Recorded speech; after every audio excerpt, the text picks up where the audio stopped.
Welcome to my YouTube channel little child master में। आज हम टॉपिक पढ़ेंगे रियल नंबर्स, वास्तविक संख्या है। वास्तविक संख्या क्या होती है, तो इसको जानने से पहले हम परिमेय संख्या और अपरिमेय संख्या को सीख लेते हैं।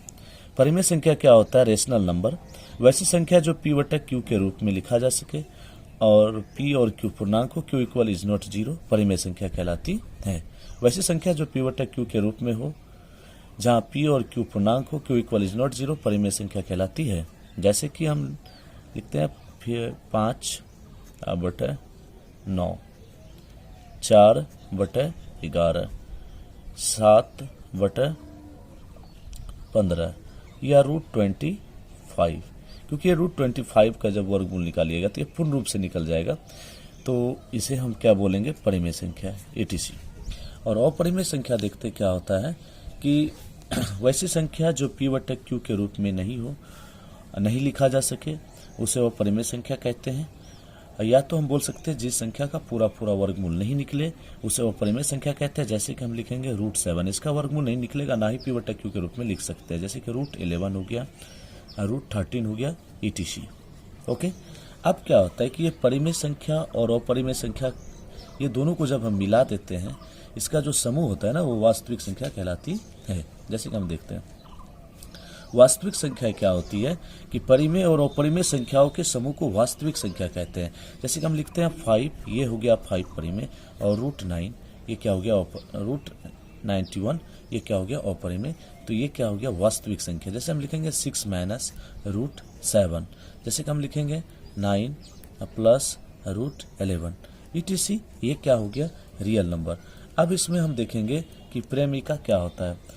प्रमेयिका हम देखेंगे यूक्लिड डिवीजन लेमा के बारे में देखेंगे कि प्रमेयिका क्या होता है। तो चलिए हम स्टार्ट करते हैं। प्रमेयिका, लेमा, इंग्लिश में इसको बोलते हैं लेमा। प्रमेयिका को इंग्लिश में क्या बोलते हैं? लेमा।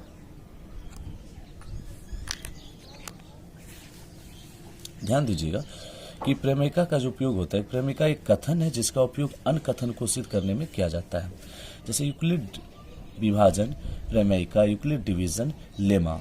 ये क्या होता है कि यदि दो धनात्मक पूर्णांक दिए रहने पर ऐसे अद्वितीय और ऋणात्मक पूर्णांक यानी कि पूर्ण संख्या क्यू आर विद्यमान है, तो A equal B Q plus R, जहाँ आर का मान जो है 0 या 0 के बराबर और बी से छोटा रहेगा। तो इसको हम एक एग्जाम्पल के थ्रू समझते हैं और इसके जनरल फॉर्म को हम एग्जाम्पल के थ्रू समझेंगे। जैसे कि हम यहाँ देखते हैं कि एक संख्या लेते हैं, जैसे कि मैंने लिया 25 और यहाँ ले लिया 7। क्या है कि 25 जो है ना, बड़ा है 7 से। 25 क्या है? बड़ा है 7 से। जैसे कि हम 7 से डिवाइड देंगे 25 में।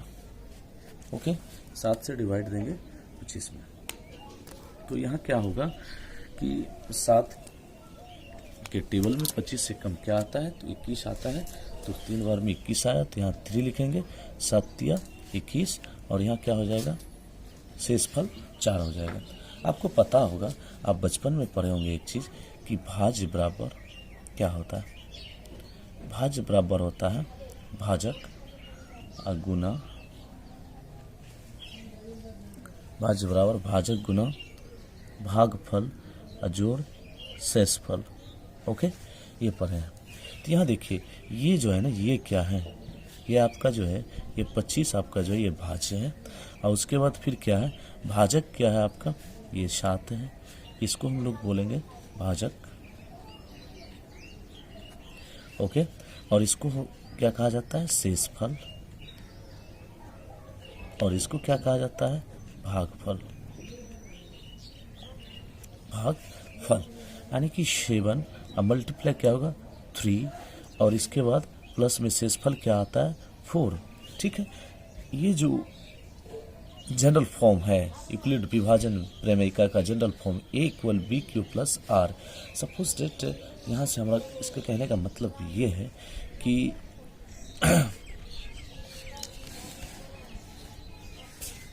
इसको हम इस तरह से लिख सकते हैं कि ए बराबर बी क्यू प्लस आर है, तो बी का मान क्या है? यहाँ जैसे हम लिखेंगे ए मान चल कर 25, यहाँ से हम इसको लिख सकते हैं कि यहाँ से बी और गुना क्यू प्लस आर।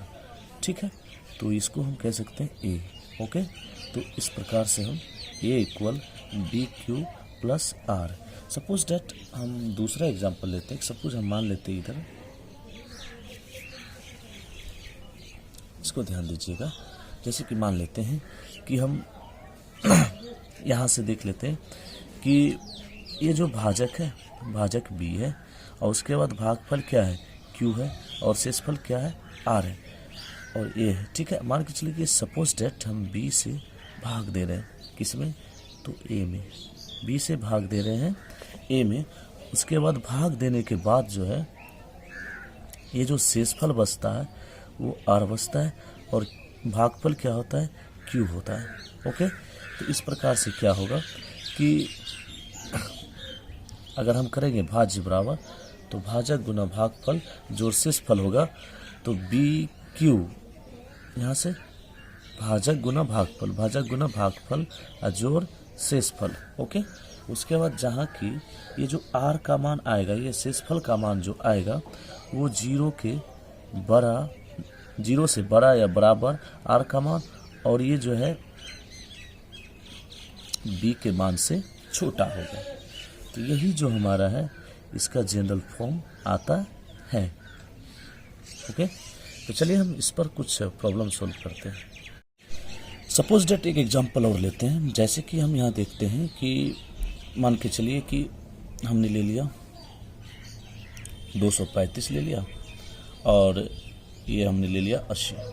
ओके, और इसमें जो है हम देख रहे हैं कि ये जो 235 है ना वो 80 से बड़ा है, 80 से बड़ा है। तो इसको हम क्या करेंगे, 80 से भाग देंगे 235 में, तो ये 80 से जब भाग देंगे तो ये 2 बार में होगा 160, और ये जो 5 है शेषफल इसका जो आएगा 713, यानी कि शेषफल जो आपका आया वो आपका 75 आया, 75 वो आपका शेषफल आ गया, और ये भागफल जो है हमारा 2 आ गया, और इसके बाद ये हमारा क्या हो गया, भाज्य हो गया, और उसके बाद ये क्या हो गया, भाजक हो गया। अब देखिए, इसका कहने का मतलब ये था कि भाज्य बराबर भाजक गुना भागफल जो शेषफल, तो ए बराबर बी क्यू प्लस आर। अगर इस कंडीशन में लेके चलेंगे तो क्या होगा कि ए का मान तो वो 235 हो गया, उसके बाद बी क्यू जो है मतलब कि बी और क्यू मतलब 80 मल्टीप्लाई 2 और शेषफल 75, और नीचे जो लिखते हैं ना ये 0 से बड़ा या बराबर, यानी कि आर, ये जो शेषफल है, शेषफल जो ये 75 है, इसका मान जो है ना 80 से हमेशा छोटा रहेगा या तो 0 रहेगा। इसका कहने का मतलब ये है कि शेषफल जो आएगा ना वो 80 से क्या आएगा, छोटा आएगा, हमेशा आएगा। तो इसलिए हम लिखते हैं कि 0 से बड़ा या बराबर आर का मान, और हमेशा जो है ना ये बी से क्या होगा, छोटा होगा, यानी कि बी का मतलब क्या होता है, ये भाजक से हमेशा शेषफल छोटा आएगा। तो ये कंडीशन है। तो चलिए हम स्टार्ट करते हैं कुछ प्रॉब्लम को। तो सबसे पहले इसके बाद हम एक और चीज़ जान लेते हैं कि यूक्लिड डिवीज़न लेमा और यूक्लिड डिवीज़न एल्गोरिथम, डिफरेंस देख लेते हैं इसमें क्या आता है। तो यूक्लिड डिवीज़न एल्गोरिथम के बारे में देखते हैं। अब हम देखते हैं यूक्लिड डिवीज़न एल्गोरिथम। यूक्लिड विभाजन एल्गोरिथम क्या होता है। तो यह सुपरिभाषित चरणों की एक श्रृंखला होती है जो एक विशेष प्रकार की समस्या को हल करने की विधि है। और यह शब्द जो है एल्गोरिथम एक फारसी गणितज्ञ अल ख्वारिज़मी के नाम से लिया गया है, और इसका जो उपयोग किया जाता है ना, 2 धनात्मक संख्याओं का एचसीएफ ज्ञात करने के लिए किया जाता है, जो कि इसके कुछ चरण होते हैं। जैसे कि 2 धनात्मक संख्याओं ए और बी, अगर ए का मान बड़ा होना चाहिए बी से, तो इनके मौसों ज्ञात करने के लिए जो होता है निम्नलिखित चरणों की आवश्यकता होती है। तो इसमें हम कुछ एग्जाम्पल देखते हैं। एग्जाम्पल अगर आप समझ जाते हैं ना, तो ये एल्गोरिथम को आप आसानी से समझ जाते हैं। ओके, तो चलिए कुछ एग्जाम्पल लेते हैं। यूक्लिड विभाजन एल्गोरिथम का प्रयोग कर 867 और 255 का एचसीएफ ज्ञात करते हैं। तो चलिए इस एग्जाम्पल को देखने के बाद आपको समझ में आ जाएगा यूक्लिड विभाजन एल्गोरिथम का प्रयोग कहाँ होता है, तो एचसीएफ में कैसे। तो लेट कर लेना है, मान लेना है ए इक्वल 867 और b इक्वल 255। जो बड़ी संख्या होगा उसको ये मानिए और छोटी संख्या को b मानिए, अर्थात a का मान बड़ा होना चाहिए b से। ओके, तो चलिए हम स्टेप फर्स्ट के लिए, स्टेप फर्स्ट के लिए क्या होगा, तो इसके लिए सबसे पहले क्या करते हैं, इधर हम रफ कर लेते हैं।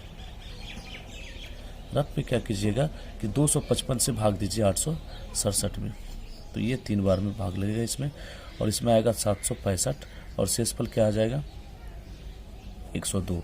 तो पहला चरण में आपको क्या लिखना है कि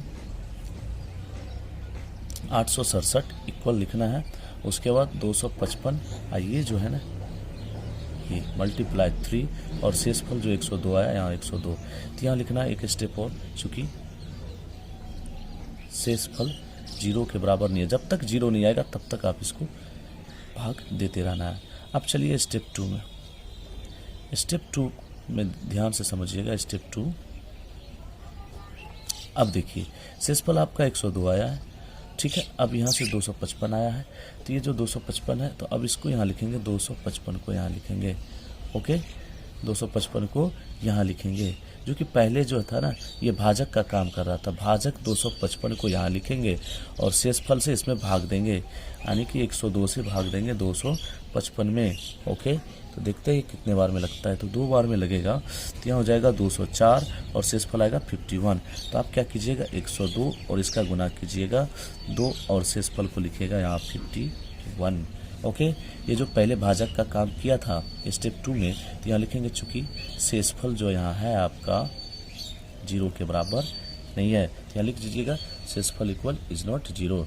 अब स्टेप 3 में क्या लिखिएगा, स्टेप 3 में आपको लिखना है, अब देखिए पहले तो भाजक का काम किया था ये 255, अब भाजक का काम क्या किया था, ये 102 किया था, 102 को आप यहाँ लिखिए। उसके बाद शेषफल जो आया था 51 से ही इसमें डिवाइड करना है, तो यहाँ हम देख लेते हैं 51 से डिवाइड करके 102 में, तो ये कितने बार में लगता है, 2 बार में 102 और रिमाइंडर आपका 0 आ चुका है। तो यहाँ से लिखेंगे 51 2 मल्टीप्लाई, और उसके बाद फिर यहाँ से 51 मल्टीप्लाई 2, तो 51 गुना 2 और शेषफल आपका 0 आ गया। लगना चूंकि शेषफल क्या है, शेषफल आपका क्या है, शेषफल तो आपका 0 आ गया, शेषफल क्या आ गया आपका 0 आ गया।